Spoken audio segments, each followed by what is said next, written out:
The older boy was pointing his pistol at her. She sprinted away as bullets started flying past her, barely missing.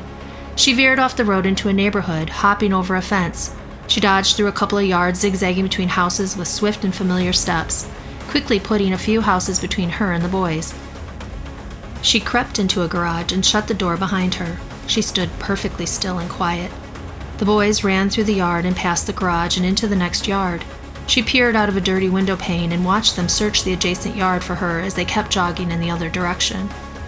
When they were out of sight, she slipped out of the garage and retraced her steps back through the neighborhood until she arrived at the thicket. She glanced back toward the abandoned neighborhood.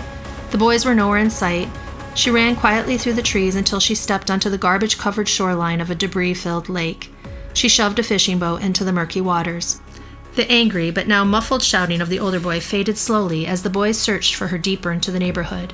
She gripped her oars and began the hard work of rowing her boat through the thick, tar-like water, putting as much distance between her and those boys as possible. She stared down at the shotgun at the bottom of the boat and gagged, swallowing the bile back down that had risen up in her throat. It wasn't the first time she had seen someone killed, but it didn't make it any easier.